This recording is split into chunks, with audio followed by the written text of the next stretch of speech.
Amisi,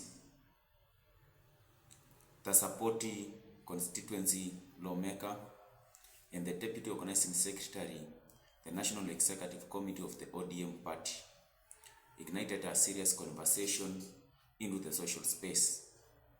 Through his X account, he posted a simple tweet, though carries a lot of weight into the political space. And that is why we are exactly here to dissect through the tweet. On his X account, Amisi posted something and he says, "Relax, kitu inachorwa, iko na legal process and I've started." This simple tweet, it might seem simple, but we all have to remember that in politics nothing is simple, because everything is well scripted, well calculated with timing in order to achieve a specific political goal. Now, before I give out my opinion, I want us to look at how Kenyans in the comment section have reacted to this tweet. The first person to comment on this tweet is Masaria, and he says, "Hapo sasa, history will not forget, the North remembers." This comment sounds into two ways. The first way, it might be an advice, like, hey, take caution. Whatever you are going to do, remember that history will never forget whatever you are going to do.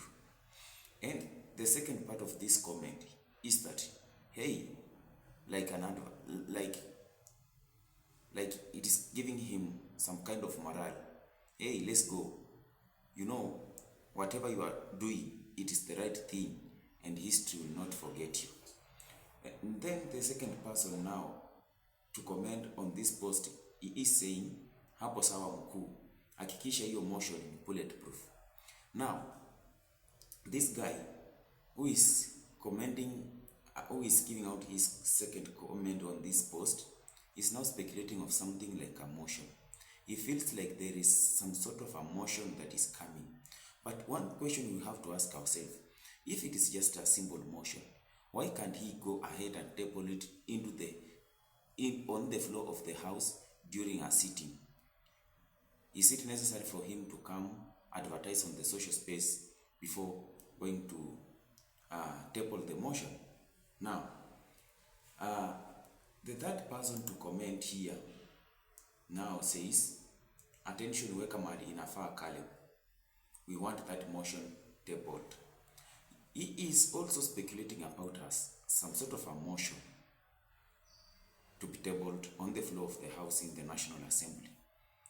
But one question we ask ourselves, if it is just a simple motion, why can't he just table the motion? We will catch up with it on the floor of the House during a proceeding. Now, let's continue to see. Now, another person here is saying, "Amisi is just a joker.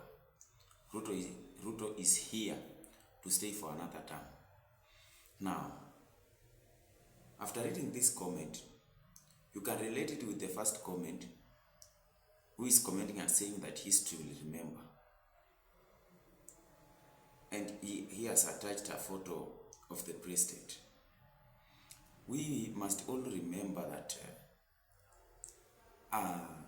during the impeachment of the former Deputy President Rigathi Gachagua, Mwananchi took the boldness to table the motion. Many of us might have not known him before, but after the motion of impeaching the Deputy President, everyone became familiar with Mwananchi. That is why I think the first comment is saying history does not forget, the North remembers.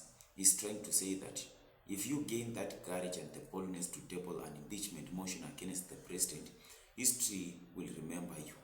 And now this fella is saying Ruto is here to stay for another term, which means he is speculating also that maybe there is an impeachment motion against the president, but he believes that the president cannot be impeached.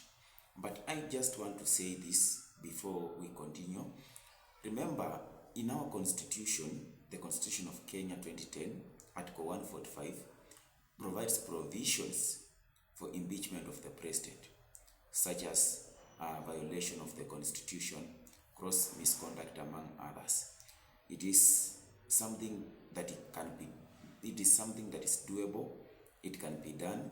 It has never been done, but it can be done.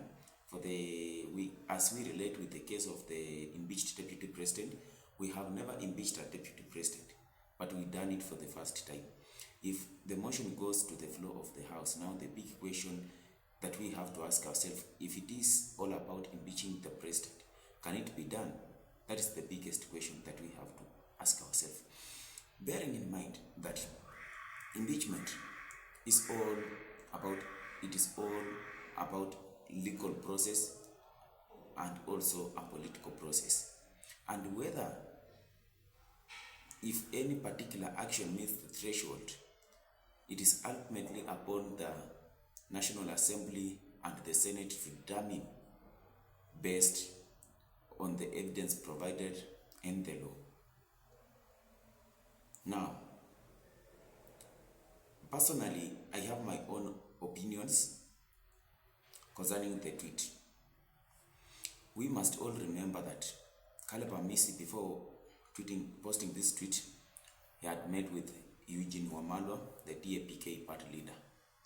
Now, my first assumption or opinion about the post is that maybe Amisi, who is in the Linda Mwananchi group led by the Nairobi Senator Edwin Sifuna, might be planning to exit the Linda Mwananchi and join the DAPK party in just a broader strategy to find and fight for his position in the coming government after the 2027 general election. That is my first assumption. My second assumption is this: maybe you want to table an impeachment motion against the president of Kenya, because there are many allegations that the president of Kenya has violated the constitution. He has failed to protect the constitution according to how he speaks, how he treats the people, how he runs the country. Many people believe that he is running the country into the wrong direction. And maybe Amisi has gained the courage and has said that enough is enough and we have to get rid of this man. And that reason as to why maybe Amisi tweeted this post. We must all remember that Amisi is a politician, and any politician has their own ambitions. Personally, I can believe that Amisi might be planning maybe to form a political party. We must all remember that a political party in Kenya involves legal processes, and it is overseen by the Office of the Registrar of Political Parties, whereby it involves finding the party name, party colors, party logo, and the party constitution that will guide your operation. So those are just my opinion, guys. Do let me know your opinions in the comment section below. I do read them and give you a feedback on the same. And if you're watching for the first time, please hit the subscribe button, like the video, and share. See you in the next episode. Asanteni sana.